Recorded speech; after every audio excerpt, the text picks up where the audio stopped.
Bienvenidos a Club de Prensa en NTN 24. Hoy transmitimos desde la Casa de América en Madrid, en el corazón de la capital española.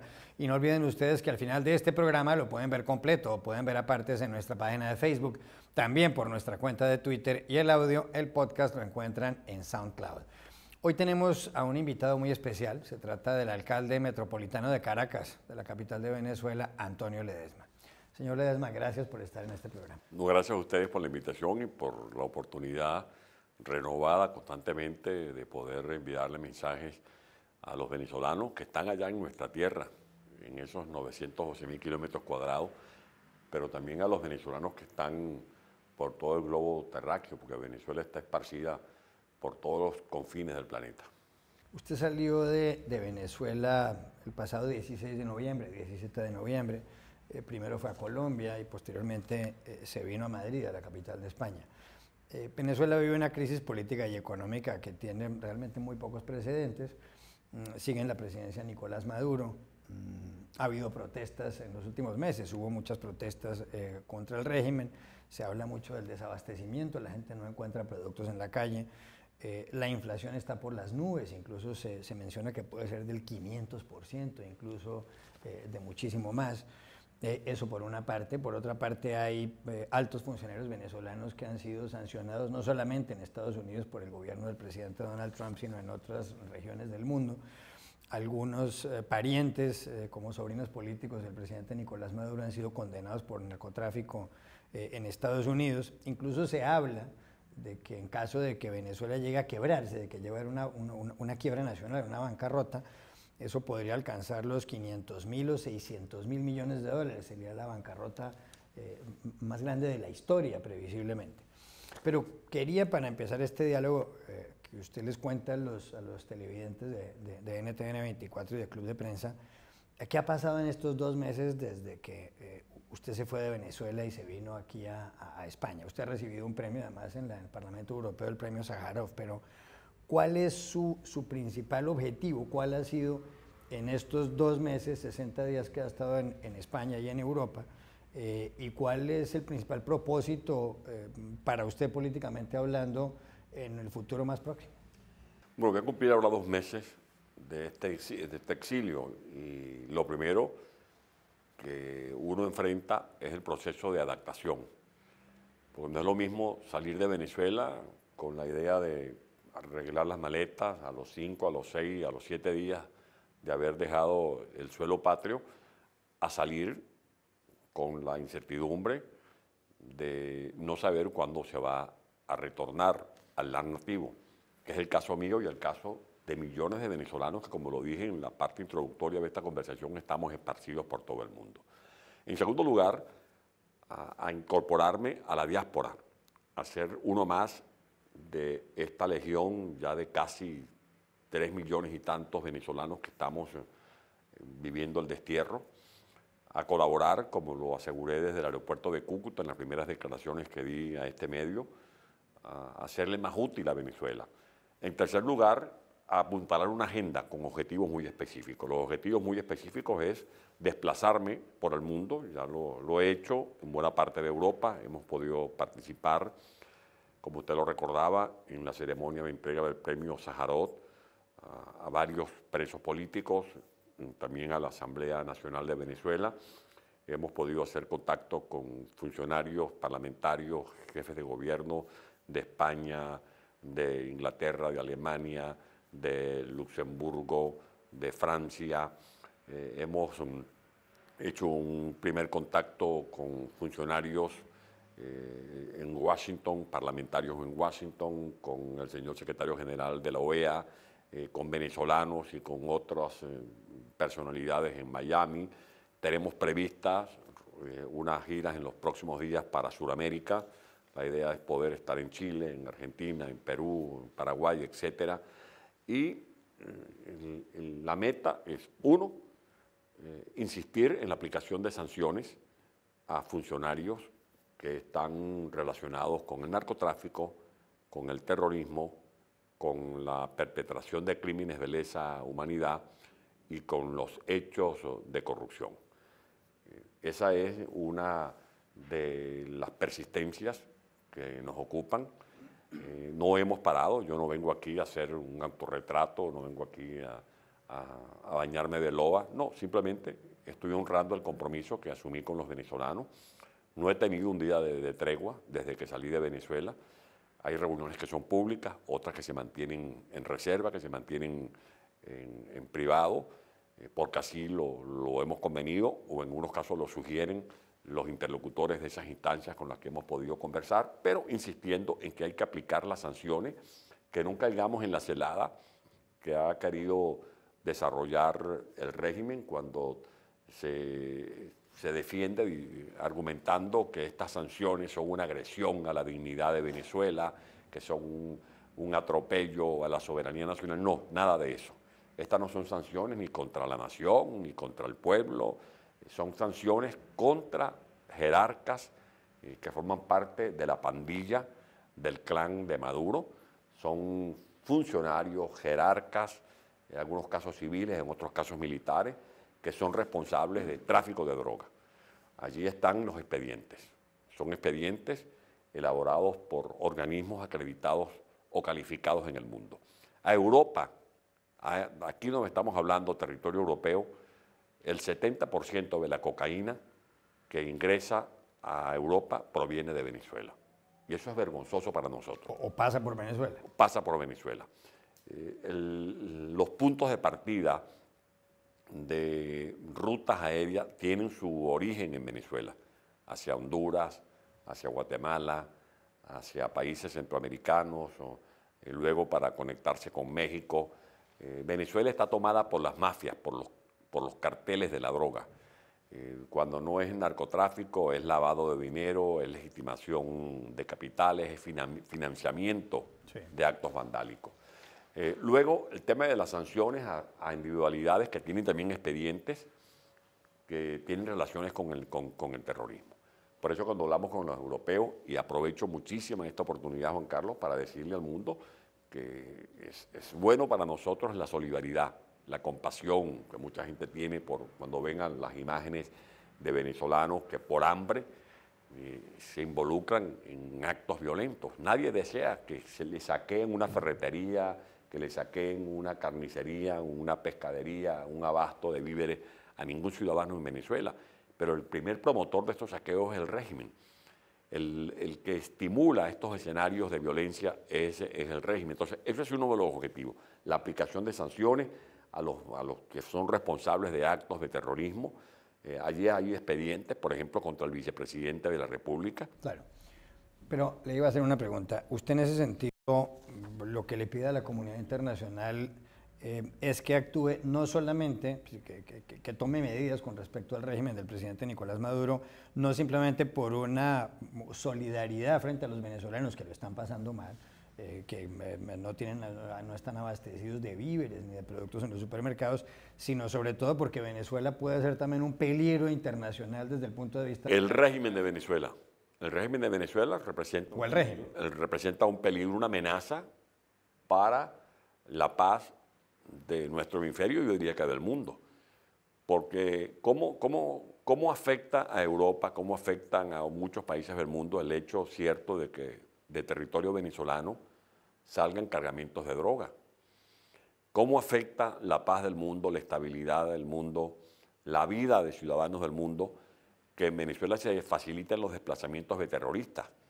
Hay que ver lo que significa un lobo solitario en un centro público de París o de Luxemburgo o de Múnich o de Londres. Hay que ver lo que significa como amenaza para el mundo que 30, 40, 50 terroristas sean documentados con papeles otorgados legítimamente, entre comillas, por instancias gubernamentales de Venezuela. Hay que ver lo que significa para el mundo el mal ejemplo de que un país tenga un régimen que se apoye en grupos parapoliciales, los llamados colectivos, que no tienen nada que ver con los colectivos que cumplen labores sociales. O sea, no se trata solo de ser solidarios con los venezolanos, de ser compasivos con los venezolanos, es que también está en juego el pellejo de los europeos, está en juego la paz de los europeos, de los centroamericanos, de los norteamericanos, porque en Venezuela se desarrollan estas actividades delictivas como narcotráfico, como terrorismo y como corrupción.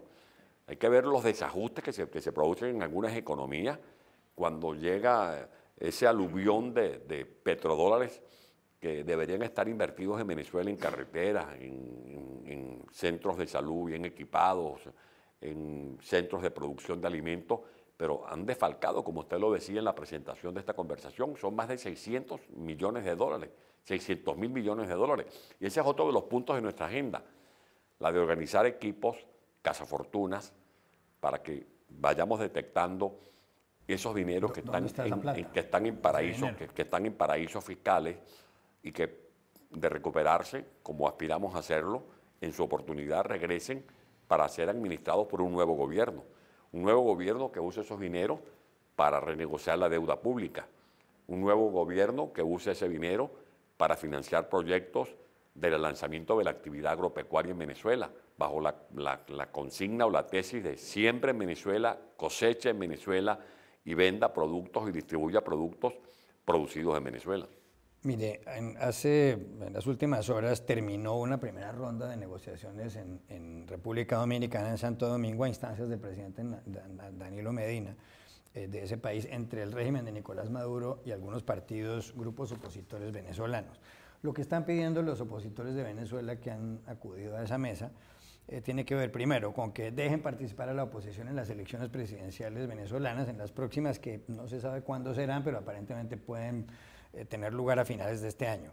Están pidiendo también los opositores venezolanos que haya un corredor humanitario para que entre ayuda, alimentación y contribuciones de algunos médicos a Venezuela.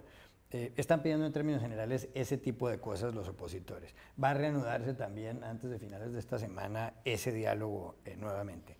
¿Usted cree que va a ser fructífera la conversación o usted cree que no sirve para nada? Pero sin ser nosotros, como oposición, equiparables a la guerrilla colombiana, pues no se nos puede equiparar a nosotros, a la FARC, pues nosotros no traficamos armas, nosotros no somos protagonistas de secuestros, nosotros no estamos relacionados con el narcotráfico, nosotros no somos señalados como responsables de bombardeos, de asaltos, de secuestros, etc. Este diálogo venezolano ha durado más que el diálogo que promovió el gobierno de Colombia con las Fuerzas Armadas revolucionarias de Colombia. Y le digo esto porque no se olvide que este diálogo comenzó, por ejemplo, en el 2003. Este diálogo comenzó cuando el expresidente Gaviria, para entonces secretario general de la OEA, no es que se ocupó del caso de Venezuela desde Washington, sino que le permitieron instalarse en Caracas. Y recuerdo nuestras conversaciones, yo participé en esas conversaciones con el presidente Gaviria buscando una solución al conflicto con Venezuela. Y no solamente fue el expresidente Gaviria de Colombia, fue también el expresidente Jimmy Carter de los Estados Unidos. Y en esa mesa de diálogo se establecieron algunos acuerdos. Uno de los acuerdos fue celebrar un referéndum revocatorio. Pues bien, el gobierno hizo lo que le dio la gana. En aquel entonces Chávez era presidente, hizo lo que le dio la gana, descuartizó el proceso del revocatorio. Un proceso que debió hacerse en 2 o 3 meses se vino a hacer en un año después. Y se aplicaron las figuras perversas de las firmas planas, se dictaron resoluciones sobrevenidas en el Consejo Nacional Electoral, se dio el fraude combinado entre el Consejo Nacional Electoral, los tribunales en manos de un régimen que había judicializado la política, que había criminalizado la disidencia. En definitiva, se cometieron todo tipo de irregularidades. Se prometió que se iba a desarmar a los grupos colectivos. Resulta que lo que hicieron fue reequipar y consolidar a los grupos violentos que reciben órdenes del régimen. Se prometió que se iban a respetar los medios de comunicación. Unos meses después, unos años después, expropiaron la licencia de Radio Caracas Televisión, le expropiaron la licencia de estaciones de radio, sacaron de la parrilla en Venezuela a NTN 24, a Caracol, a CNN. O sea, se ha profundizado la persecución política en Venezuela. Ese diálogo se retomó el 10 de abril de 2014 y se prometió la liberación de los presos políticos. ¿Y qué ocurrió? Que es otra cosa que sí que pide la oposición. Tenemos más presos políticos. Se prometió garantizar la autonomía de los poderes públicos. desde entonces están más que secuestrados, están sitiados por el régimen, los poderes públicos, que nos permite decir ese escenario que en Venezuela no hay ni libertad de expresión, ni derecho de propiedad, y que la opinión es un delito, opinar es un delito. Nosotros estamos siendo perseguidos por simplemente ejercer el derecho de opinar. O sea que este diálogo ha sido una farsa, porque del lado del régimen sus voceros están comprometidos con un esquema que no da pie a que se respeten los acuerdos. Y por eso la misma Iglesia ha denunciado la burla que el régimen ha hecho de la comunidad internacional, porque recuerde que este diálogo que se inició hace 2 años, este nuevo capítulo del diálogo que se inició hace 2 años, tenía como testigos a representantes del Papa Francisco, del Vaticano, y se burlaron del Vaticano. Eso dio pie a que el cardenal Parolin hiciera una carta, una misiva pública, en la que reclamaba al régimen que cumpliera los 4 puntos que habían acordado en el año 2016. Liberar a los presos políticos. Eso no ocurrió. Desde que llegó el señor Zapatero como mediador el año 2016, en mayo del 2016 a Venezuela y a Dominicana, el presidente español José Rodríguez Zapatero. Habían 72 presos políticos. Hemos llegado a tener más de 600 presos políticos. Se prometió abrir un canal humanitario. Lo que hemos visto es que el gobierno sigue cerrado a la idea de reconocer una realidad que es inocultable a los ojos del mundo, que es que en Venezuela hay una crisis humanitaria, que hay niños que mueren por desnutrición, porque no consumen calorías ni proteínas suficientes, porque el salario de los trabajadores apenas alcanza para comprar el 4% de la canasta alimentaria. El bolívar ha perdido poder adquisitivo en más de un 90% en los últimos años. $1 era equivalente hace 10 meses a 8.000 bolívares. Hoy, $1 es equivalente a casi 200.000 bolívares. El salario integral mínimo de un venezolano, metiendo todo, es 800.000 bolívares al mes. Eso no vale ni siquiera 1 kilo de jamón. Una familia de 4 miembros comiendo pan y agua en el desayuno, en el almuerzo y en la cena, necesitan por lo menos más de 3 millones de bolívares al mes comiendo pan y agua. Bueno, eso es 2 veces más del salario mínimo de un trabajador en Venezuela, de una mujer o de un hombre que trabaja de lunes a sábado. O sea, es una crisis inocultable. Hay gente que ha tenido que salir a la calle a cazar animales para sobrevivir. Hay gente que tiene que estar rebuscando desperdicios en la basura. El hueso de pollo que dejan en las puertas de McDonald's o de cualquier venta de alimentos, se lo chupan los venezolanos. Y eso es muy desgarrador espiritualmente para uno decirlo públicamente, pero es la verdad. Y si eso es así, ¿por qué no hay más protestas y por qué no se cae el presidente? Es que el ¿Por país la represión? Es que el país está ardiendo. Fíjense que este domingo, estamos hablando cuando estamos usted y yo conversando a pocas horas de haberse celebrado en Venezuela una procesión que agrupa a miles de venezolanos en la ciudad de Barquisimeto, que es la capital del estado Lara. Y es una procesión de fe, de la devoción mariana de miles de venezolanos a la Virgen de la Divina Pastora. Y en esa procesión suelen instalarse tarimas, templetes, donde están los profesionales, los médicos, los abogados, en otros están los estudiantes, hay tribunas que se asignan a los artistas, hay tribunas que se asignan a los líderes comunitarios, y hay tribunas donde participan representantes de las Fuerzas Armadas. ¿Y qué ocurrió ayer? Que el pueblo rechazó a los que estaban en la tarima de las Fuerzas Armadas, porque la gente ve a los militares como corresponsables de esta desgracia humanitaria que estamos viviendo en Venezuela. Y así como hubo esa protesta masiva ayer en Barquisimeto, se reproducen protestas en todos los pueblos de Venezuela. Cuando no es un saqueo, es una protesta en una autopista, en una calle, de la gente que se queja o porque no tiene luz. No porque no tiene luz un día, es que tiene meses sin iluminación, o porque no tiene medicamentos, o porque se le murió un familiar porque no hay medicamentos, o porque no tiene alimentos, o porque lo que gana no le alcanza para nada, o porque tiene un taxi y lo paró porque el taxi no tiene cauchos, no tiene insisto en la pregunta, repuesto. si ese descontento es de semejante magnitud, ¿por qué no se cae el gobierno? Se lo pregunto porque históricamente Bueno, yo creo los que países salen a la calle, hay una protesta de tal tamaño que el gobierno se cae. O es que hay mucha gente con Maduro todavía. Otro de los puntos que nosotros estamos impulsando en nuestra gestión ahora en el exilio son los expedientes que están ya en manos de los funcionarios del Tribunal Penal Internacional. Y una de las acusaciones se basa en activar el artículo 15 del Estatuto de Roma. En Venezuela hay una represión sistemática, una represión continua, una persecución contra la disidencia. Y ese mecanismo se pone en marcha con la idea de ejercer un control social sobre la ciudadanía. La manera como persiguen a quienes protestamos, a quienes ejercemos vocería dentro del país y convocamos a movilizaciones, somos blancos de las miradas de un régimen que no permite ni tolera este tipo de actividades. La persecución contra la ciudadanía, arrinconada en la pobreza, en la miseria, mediante el control de los pocos alimentos que se distribuyen en el país, las llamadas cajas CLAC, que es el nuevo Homus CLAC, el hombre de la caja que ha creado esta falsa revolución. Pero aún frente a todo este mecanismo, el pueblo protesta. Y si algo ha favorecido la prolongación agónica del régimen en el poder, es precisamente las manipulaciones de un falso diálogo. Yo creo que este falso diálogo le ha permitido al régimen sobrevivir estos años a costa de un país que se está cayendo a pedazos.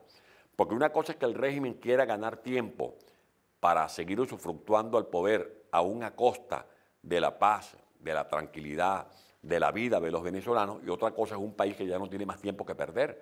Por eso es urgente la intervención humanitaria en Venezuela. Venezuela está tomada por las mafias del narcotráfico. Venezuela está invadida y por eso hay que liberar a Venezuela de la invasión de grupos cubanos, de miles de cubanos que se han instalado en Venezuela para ejercer control en los cuarteles, en las notarías, en los registros, en los centros de salud. Venezuela está sitiada por las mafias, no solo de la droga o del narcotráfico, está sitiada por las mafias que manejan las cárceles, que manejan bandas que se dedican a cometer atracos, robos de vehículos, robo de celulares, a manejar células que han desarrollado experticia para cometer secuestros, para cometer sicariato. O sea, son 30 millones, Juan Carlos, 30 millones de ciudadanos que están bajo secuestro. Y por eso nosotros estamos reclamando una intervención humanitaria para un país que está sitiado al mismo tiempo de forma militar y con grupos armados vandálicos que maneja el gobierno. Tenemos que ir a una pausa y ya regresamos a Club de Prensa. Volvemos a Club de Prensa en NTN 24 desde la Casa de América de Madrid con Antonio Ledesma, el alcalde metropolitano de Caracas, que estuvo en prisión domiciliaria y que salió de su país el pasado 16 y 17 de noviembre. Señor Ledesma, usted decía que en Venezuela requiere una intervención humanitaria. Hace pocos días un intelectual venezolano muy conocido, Ricardo Hausmann, que dirige el Centro de Políticas Urbanas en la Escuela de Gobierno John F. Kennedy de la Universidad de Harvard en Cambridge, en el estado de Massachusetts, en Estados Unidos, decía que la comunidad internacional debía intervenir, pero con más fuerza. Es decir, casi que en cierto modo manifestaba el señor Hausmann que se requiere una acción militar para desalojar del poder al señor Nicolás Maduro. ¿Usted está de acuerdo con eso?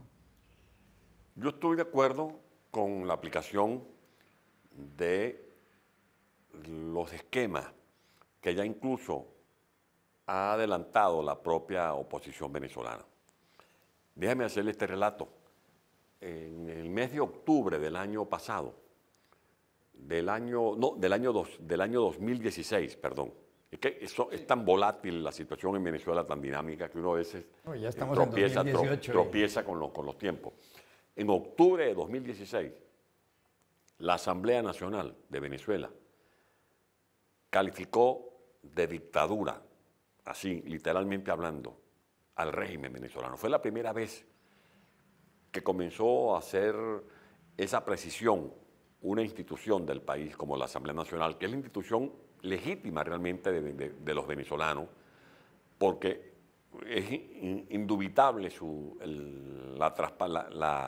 la legitimidad dada por el voto soberano de los venezolanos que eligieron a esos diputados en diciembre del año 2015. Luego, esa misma Asamblea Nacional, a comienzos del año pasado, más o menos para esta misma fecha que tú y yo estamos hablando, en el mes de enero del año 2017, la Asamblea Nacional declaró el abandono del cargo de Nicolás Maduro.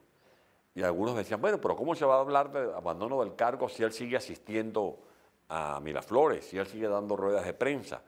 No, es igual que el padre de familia que sigue asistiendo a la casa, sigue acudiendo al hogar, está bajo el mismo techo donde está la madre de los hijos, pero ese padre de familia no provee de alimentos a los hijos, maltrata a la madre de sus hijos, se dedica a cometer actos inmorales, es un mal paradigma para sus hijos, para su familia, para la comunidad. Eso es lo que ocurre con Nicolás Maduro. O sea que buena parte de los pasos que hilvana en su análisis el doctor Ricardo Hausmann ya han sido dados en Venezuela. ¿Cómo es posible que siga siendo vicepresidente de la República una persona que tiene un expediente por narcotráfico, que ha sido señalado con nombre y apellido por narcotraficantes como Willie McClay? No solamente el vicepresidente, sino el ministro que maneja las policías que tienen a su cargo el ejercicio de la violencia legítima. El ministro, el general Reverol, tiene expedientes también por estar relacionados con hechos de narcotráfico. O sea, este es un país con un régimen forajido, un régimen que no es capaz de garantizar la vida de los venezolanos. El primer derecho de los seres humanos en cualquier parte del mundo es el derecho a la vida.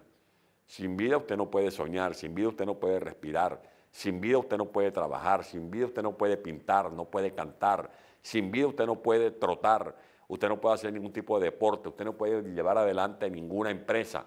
Bueno, en Venezuela este régimen no garantiza la vida de los venezolanos. ¿Saben cuántos venezolanos han perdido la vida desde que funciona este régimen? Más de 350.000 venezolanos. El que no muere a manos de Lampa muere por desnutrición, muere porque no hay alimentos o porque no hay medicamentos a la mano de un ser humano. Allí vimos recientemente las declaraciones del presidente Santos respondiéndole a Maduro, al que calificó de cínico, porque según Maduro en Venezuela no hay medicamentos y no hay alimentos porque son los colombianos los que van a llevarse los alimentos en Venezuela. Eso es mentira. Yo viví cuando ejercí mi derecho a fugarme de un régimen que me mantenía injustamente prisionero. La tragedia de los venezolanos, cuando yo llegué a Cúcuta, a mí se me partió el corazón. Fue muy conmovedor para mí ver en las plazas de Cúcuta, en las calles de Cúcuta, a miles de venezolanos en Colombia, desesperados, que es lo que uno se encuentra en muchas partes del mundo. Yo cuando venía para esta entrevista, aquí en la Casa de las Américas, cuando voy entrando me gritan de un edificio, Ledesma, era un venezolano. Y cuando antier iba a hacer una diligencia, una reunión que tenía hace una semana, y en menos de 500 metros caminando por la calle me encontré con no menos de 10 venezolanos. Y nos abrazamos y nos ponemos a llorar y nos intercambiamos frases esperanzadoras para no perder el optimismo, porque lo último que uno puede hacer en estas circunstancias es renunciar a la esperanza.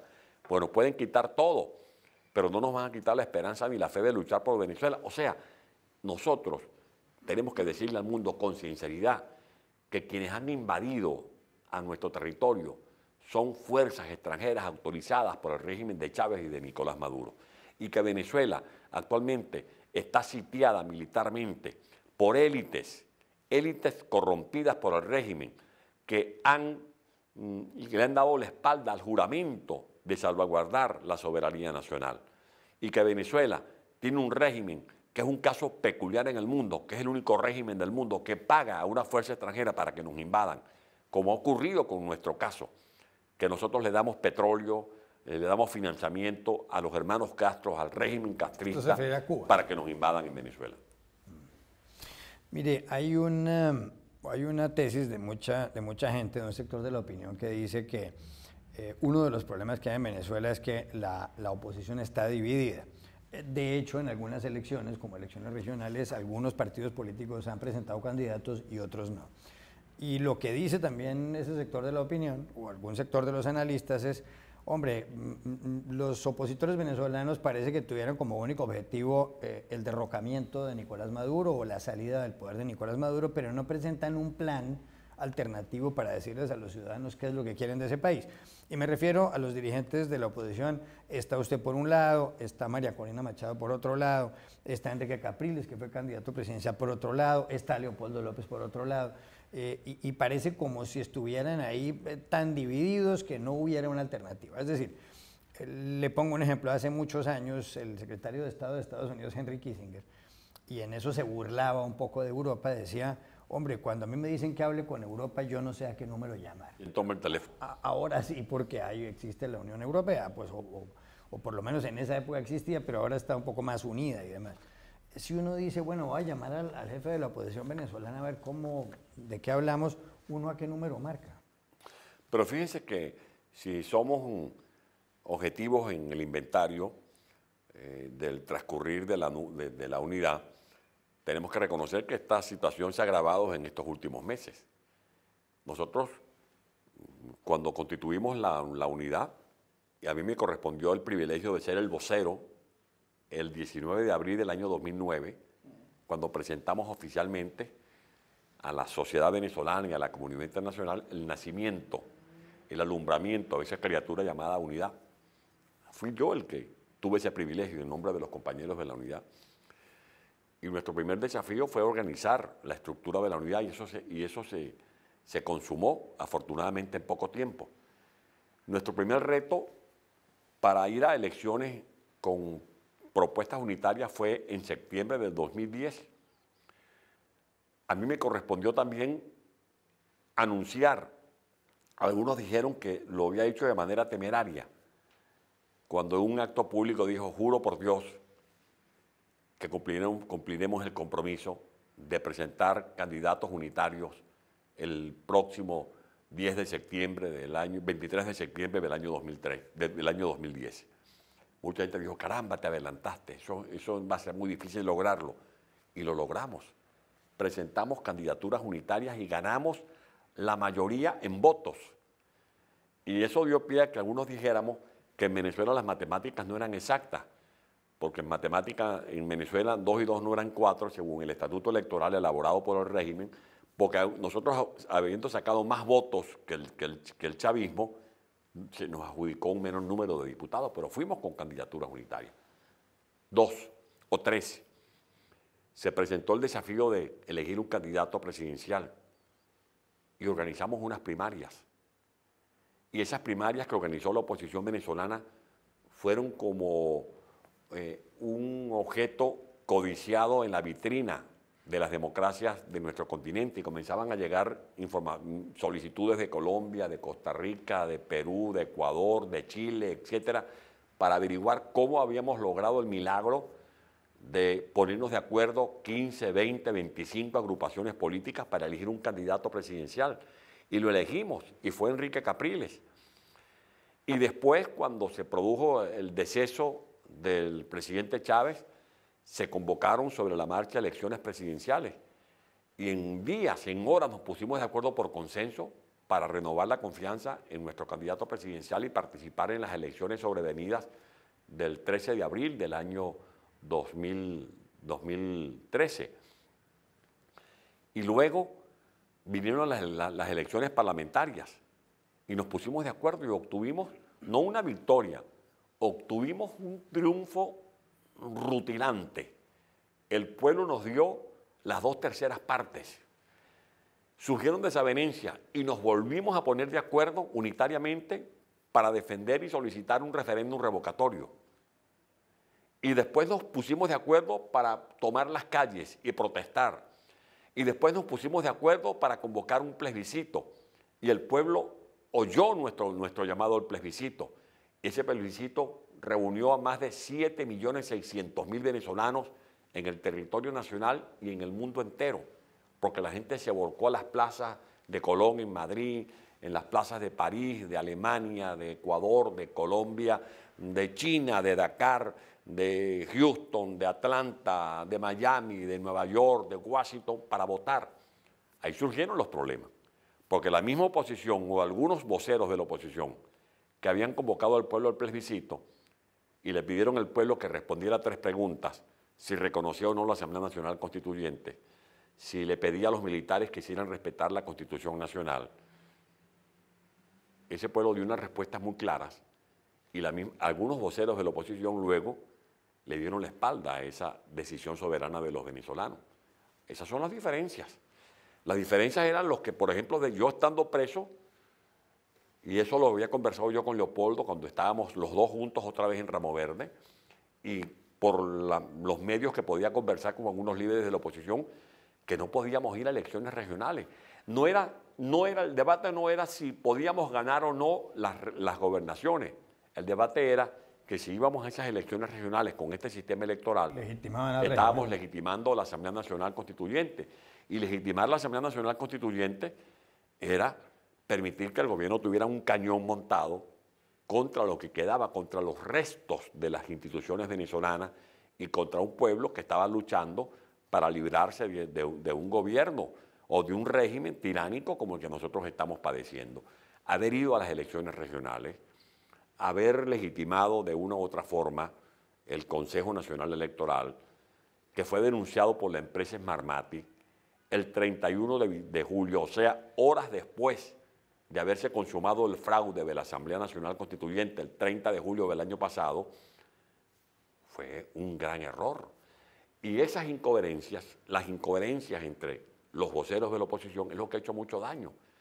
Daño adentro y afuera, porque cuando uno viene afuera a hablar con cualquier jefe de gobierno del mundo o con parlamentarios de cualquier parte del mundo, nos preguntan, bueno, pero es que esto que usted me está diciendo es distinto a lo que me dijeron el lunes de la semana pasada otros dirigentes de la oposición, o esto no se compadece con lo que ustedes piden y después con lo que hacen, porque habíamos voceros, o habían voceros que venían a hablar con gobernantes del mundo, a pedirnos que desconociéramos la Asamblea Nacional Constituyente, pero luego allá en Venezuela participaban en actos con los cuales se estaba legitimando un órgano de origen fraudulento y ilegítimo como la Asamblea Nacional Constituyente. Esas son las cosas que han ocurrido. Propuestas ha habido. Si algún sector opositor en cualquier parte del mundo ha presentado proyectos para que los ciudadanos sepan a qué atenerse, si han presentado fórmulas para enmendar la crisis económica, social, financiera, moral y política, hemos sido nosotros. Allí están los libros que editó el profesor Ramón Guillermo Aveledo en nombre de la oposición. Allí están punto por punto nuestras propuestas para recuperar la gobernabilidad, para levantar las estructuras institucionales, para devolverle a Venezuela un Estado de Derecho, para hacer posible la gobernabilidad, la confianza, para que podamos atraer inversiones, para recuperar PDVSA, para recuperar la actividad agrícola y pecuaria, para recuperar el turismo, para recuperar las empresas básicas de Guayana, para recuperar las simientes de la educación, de la salud. O sea, hay propuestas. Ahora, para el comienzo es salir de este régimen. Mientras no salgamos de este régimen, Venezuela irá cuesta abajo en la rodada, como dice el tango. No habrá solución, sino que lo que veremos es agravamiento de la crisis financiera, como la estamos viendo actualmente, más devaluación, más inflación, más índices de criminalidad, más corrupción y más desasosiego en el ánimo de los venezolanos.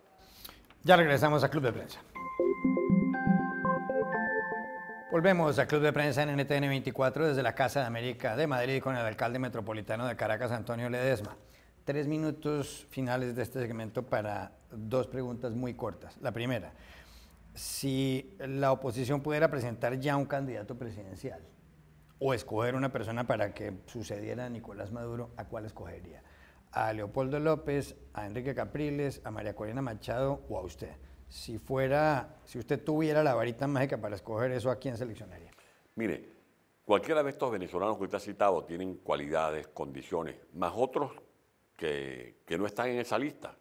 Ahí hay gente, ahí hay en la unidad, en los partidos, e incluso en las aceras del frente, gente que no tiene partido, pero que tiene Venezuela, gente que no puede excluirse del debate por el hecho de que no tenga un carnet partidista, que estoy seguro que garantizarían un triunfo, pero con un sistema electoral que sea transparente. Porque el problema de Venezuela es que el sistema electoral no es confiable. lo demostramos con las denuncias que hicimos en los últimos meses, lo que ocurrió el 30 de julio con ese referéndum revocatorio. Ni en sus mejores tiempos Chávez sacó más de 8 millones de votos. Todas las imágenes que presentaron a través de NTN 24, ustedes que tenían cámaras allá en Venezuela y que mostraban los centros de votación, estaban desolados. Y luego el gobierno sale en la noche a través de la vocera del CNE, la doctora Lucena, a decir que el régimen había consagrado una gran victoria con más de 8 millones de participantes. Eso es mentira. Y lo confirmó la denuncia que acabo de citar, que hicieron desde Londres los gerentes de Smartmatic, cuando tuvieron que reconocer públicamente que el día anterior se habían trucado por lo menos más de un millón de votos. En Venezuela no se respeta la designación aleatoria de los testigos de mesa, porque cuando el testigo de mesa no es favorable al gobierno es sacado a punta de pistola. Por lo tanto, allá no se trata de que escojamos un candidato anticipadamente. Lo habrá. Limpias. Yo estoy seguro que habrá un candidato unitario y al que escojamos va a garantizar una victoria siempre y cuando en Venezuela haya un plan república que está al servicio de la democracia y no del régimen, cuando en Venezuela haya observación internacional calificada, no millones de palos, no testigos mudos que vean desde lejos el fraude que se está cometiendo, y cuando haya un cambio vertical y horizontal de toda la estructura del sistema electoral venezolano. Una última pregunta para una respuesta de 1 minuto. El presidente Hugo Chávez, quien ya murió, y el presidente actual Nicolás Maduro, que sucedió a Chávez, se han declarado siempre como representantes de Simón Bolívar. Bolívar fue un hombre que nació en Caracas el 24 de julio de 1783 y murió el 17 de diciembre de 1830 en Santa Marta, en Colombia, y les dio la libertad a 5 países latinoamericanos. Uno de los hombres más importantes de la historia, sin duda, Bolívar. Yo no puedo entrevistar a Bolívar, pero me gustaría, o me habría gustado mucho preguntarle qué piensa él o qué habría pensado el señor Bolívar de Chávez y de Maduro. ¿Usted qué cree que pensaría si estuviera vivo Simón Bolívar de Chávez y de Maduro? Yo creo que Bolívar suspiraría, miraría al cielo y le preguntaría a Dios por qué la batalla que ganamos en Carabobo se perdió en La Habana. Porque Bolívar luchó para liberar no solamente a Venezuela, sino a Colombia, a crear Bolivia, lleva su nombre, Bolivia, Perú, Ecuador, la impronta que dejó en Panamá. Bolívar no colonizó y por lo tanto nunca hubiese permitido que el país que él liberó, hubiese sido colonizado o víctima de una colonización como actualmente estamos siendo nosotros. Bolívar nunca hubiese convivido con los agentes del mal, como el narcotráfico, como el terrorismo, como la corrupción. Bolívar renunció, por ejemplo, a una bolsa de dinero que le había entregado legítimamente la Municipalidad de Lima, e insistieron los peruanos en darle ese reconocimiento al libertador que había perdido sus propiedades en Yaracuy, por ejemplo, las minas de las que eran propietarios sus ancestros, y el libertador siempre rechazó esos premios en metálico, porque él fue un altruista en ese sentido. Él luchó en defensa por los ideales. Entonces, no sé, el libertador estaría ahorita preguntándose si valió la pena luchar.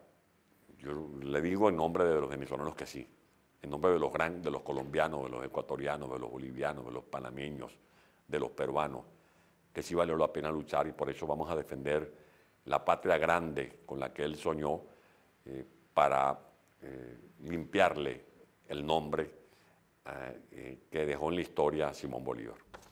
Ya regresamos a Club de Prensa. Volvemos a Club de Prensa en NTN 24 desde la Casa de América en Madrid para despedirnos. Gracias, Antonio Ledesma, por haber estado en este programa. Muy gracias, Juan Carlos, y un abrazo a toda la comunidad internacional. Y a ustedes hasta una próxima oportunidad.